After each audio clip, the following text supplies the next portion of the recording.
इस वीडियो को दोस्तों पूरा सुने। आपको ये वीडियो पूरी सुननी ही होगी। आपका मन नहीं कर रहा है तो भी सुनिए इसको। भारत और नेपाल के लोग पूरा सुनिए। नमस्कार दोस्तों, वीडियो को भारत और नेपाल के लोग पूरा सुने। इस वीडियो में बात होगी जो सिंह दरबार के बाहर चाइनीज लोगों ने हंगामा किया उस पर, दूसरा भारत ने जो लिपु लेक में सड़क बनाई है उसका उद्घाटन किया है उस पर, और तीसरा नेपाल की राजनीतिक पार्टियां कितने चाइना के प्रेशर में आई हैं। इन तीन चीज़ों पर बात होगी। दोस्तों, हम इस चैनल को बंद नहीं कर सकते हैं, क्योंकि यदि हमने बंद कर दिया तो नेपाल के लोगों की बहुत सारी जो गलतफहमी भारत के प्रति है वो दूर नहीं हो पाएगी। हम हमेशा कोशिश करते हैं कि भारत और नेपाल के संबंध सही रहें और वो चीज़ें आपको बताते रहते हैं, आपकी गलतफहमियां दूर करते रहते हैं। जो आपकी भारत के प्रति गलतफहमी है उसको, तो सबसे पहले भारत ने अभी उद्घाटन किया, राजनाथ सिंह ने धारचूला और लिपु लेक रोड का, और उधर नेपाली जनता लिपु लेक काला पानी बोल ही रही है। इधर भारत ने उस रोड का संचालन चालू कर दिया, यानी अब वो रोड चलेगी, चालू हो जाएगी, वो मानसरोवर तक जाती है। इधर नेपाल के एक दो नेता जो छोटे स्तर के नेता हैं, बड़े स्तर के नहीं, वो विरोध कर रहे हैं कि भारत को ये रोड चालू नहीं करनी चाहिए, वो नेपाली भूमि है। तो दोस्तों, 1816 सुगौली संधि में वो जो भूमि थी, महाकाली नदी के पूर्व का सारा हिस्सा नेपाल का होगा ऐसा कहा गया था, लेकिन नदी के कटाव के कारण कुछ इधर उधर हो गया है, यानी वो विवाद है। अच्छा, 1962 से पहले नेपाल के जो राजा थे वो वहां पे जनगणना करवाते थे, ऐसा हमें पढ़ने को मिला है। और जब नेपाल के पीएम बीपी कोइराला थे, उनके समय भी वो जमीन शायद नेपाल में थी। यदि वो जमीन, सॉरी दोस्तों, बीपी कोइराला का जो पद है प्रधानमंत्री का, वो क्यों गया था? क्योंकि जब वहां पे लगभग 2000 गोरखा आए तो बीपी कोइराला ने विरोध किया कि भारतीय सेना यहां क्यों बैठेगी, तो इस वजह से बीपी कोइराला का पद चले गया। आप ये मान के चले कि नेपाल सरकार कह रही है कि हमारे पास इस बात के ठोस प्रमाण है कि काला पानी लिपु लेक हमारा है। तो दोस्तों, यहाँ पर सबसे बड़ी बात क्या है कि नेपाल सरकार को या तो भारत के सर्वोच्च अदालत सुप्रीम कोर्ट में ये ठोस सबूत दिखाने होंगे, क्योंकि वहाँ पे सेना को रहते हुए 1962 से लगभग 60 साल हो गया है। तो 60 साल से जब भारतीय सेना वहाँ पे है तो एक झटके में तो छोड़ेगी नहीं, इसलिए नेपाल सरकार को ठोस प्रमाण देने पड़ेंगे भारतीय सुप्रीम कोर्ट में कि ये भूमि हमारी है। क्योंकि भारतीय सुप्रीम कोर्ट किसी नेता का गुलाम नहीं है, वो वही फैसला करेगा जो सच है, जो भारतीय संविधान में है।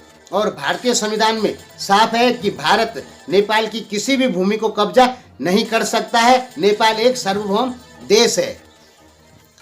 तो नेपाल सरकार को ठोस प्रमाण भारतीय सुप्रीम कोर्ट में पेश करने होंगे कि यह भूमि हमारी है, क्योंकि भारतीय सुप्रीम कोर्ट संविधान से चलता है, वो किसी नेता का गुलाम नहीं है। जैसे बांग्लादेश की भूमि वापस की गई, वो किसने की? वो भारतीय उच्चतम न्यायालय ने, सुप्रीम कोर्ट ने वापस की, क्योंकि वो भूमि बांग्लादेश की निकल रही थी और बांग्लादेश ने उसके प्रमाण दिए।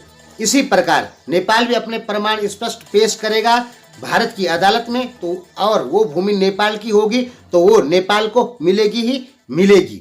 हालांकि नेपाल सरकार ने उस पर जनगणना करवाई है, इस बात के प्रमाण नेपाल सरकार के पास में हैं, ऐसा कहना है नेपाल सरकार का। अब दूसरी बात क्या है, ये जनता के बीच का विवाद बिल्कुल नहीं है। अगर नेपाली भूमि पे भारत का कब्जा है अगर कहीं पे, तो अंतर्राष्ट्रीय अदालत में जाना पड़ेगा। तो नेपाल सरकार अंतर्राष्ट्रीय अदालत में क्यों नहीं जाती है? सोशल मीडिया पे हल्ला करके और नेताओं को आपस में बहस करके कुछ नहीं होने वाला। यदि आपकी भूमि भारत के कब्जे में है तो आपको अंतर्राष्ट्रीय अदालत में जाना ही पड़ेगा।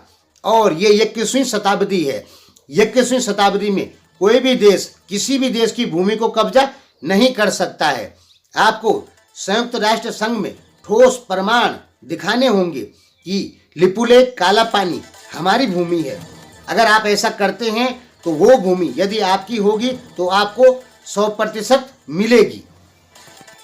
खाली सोशल मीडिया में भारत का विरोध आप लोग करते हैं और गलत बात कहते हैं भारत के बारे में, भारतीयों के बारे में। ऐसा आपको बिल्कुल नहीं करना चाहिए। आपको अंतर्राष्ट्रीय अदालत में जाना ही होगा यदि भारत और नेपाल के संबंध सुधारने हैं तो।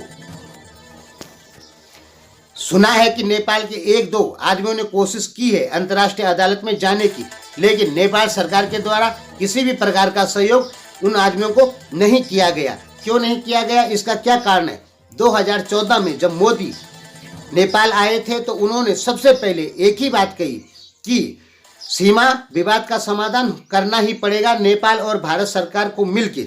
ये बातें नेपाल के मीडिया एंकर जो लोग हैं वो उनके मुंह से मैंने सुनी है कि मोदी जब नेपाल में गए थे 2014 में तो उन्होंने एक ही बात कही थी कि सीमा का समाधान होना बहुत जरूरी है। मोदी के इतने प्रेशर के बाद भी नेपाल सरकार ने सीमा विवाद का समाधान करने के लिए कोई ठोस कदम बिल्कुल नहीं उठाए। क्यों नहीं उठाए? क्योंकि ये हो रहा है पाकिस्तान की तरह। अगर भारत और नेपाल के बीच सीमा विवाद का समाधान हो जाता है तो विदेशी ताकतों को नेपाल द्वारा भारत पे प्रेशर देने का जो पॉइंट है, भारत की छवि को विश्व में बदनाम करने का जो पॉइंट है वो खत्म हो जाएगा। नेपाल द्वारा भी भारत की छवि को विश्व में खराब करवाती हैं विदेशी ताकतें। ठीक है, यदि भारत और नेपाल में सीमा विवाद का समाधान हो गया तो भारत और नेपाल के संबंध अच्छे हो जाएंगे। इसलिए विदेशी ताकतें तो चाहती ही नहीं है कि भारत और नेपाल में सीमा विवाद का समाधान हो, और वही विदेशी ताकतें आपके नेताओं को प्रेशर करती है कि भारत से किसी भी प्रकार का सीमा विवाद का हल नहीं होना चाहिए। आप 100% लिख कर रख लीजिए कि जिस दिन नेपाल में कोई राष्ट्रभक्त जो केवल नेपाल के बारे में सोचता हो उस पार्टी का राज होगा, उस दिन भारत से सीमा विवाद का समाधान हो जाएगा।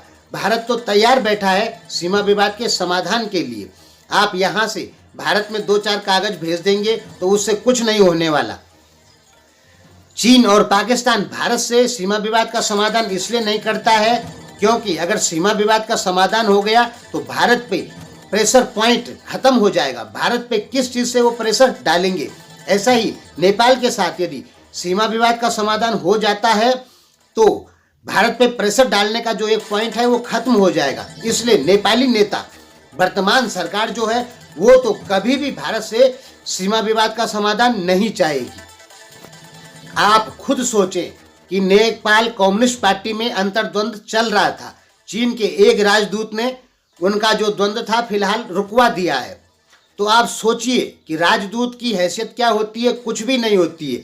जब नेपाल में राजा था उस समय चाइनीज राजदूत को नेपाली राजा से मिलने के लिए 2 महीना पहले ही अपॉइंटमेंट देना पड़ता था। यानी 2 महीने पहले से जब चीन का राजदूत कोशिश करता था कि मुझे राजा से मिलना है तो जाके 2 महीने लगता था, तब जाके कहीं चीन का राजदूत राजा से मिल पाता था। ठीक है, और आज भी चीन का राजदूत जो नेपाल में है चाहे भारत में है, वो भारत के प्रधानमंत्री से मिलना चाहे तो उसे 4 महीना लगेगा। 4 महीने पहले से कोशिश करेगा तो 4 महीने बाद प्रधानमंत्री से उसकी मुलाकात होगी, प्रधानमंत्री मोदी से। हालांकि यह भी संभव नहीं है, प्रधानमंत्री मोदी साफ मना कर देंगे क्योंकि वो केवल एक राजदूत है, उसके अलावा वो कुछ भी नहीं है। राजदूत बहुत छोटा पद होता है, प्रधानमंत्री बड़ा पद होता है।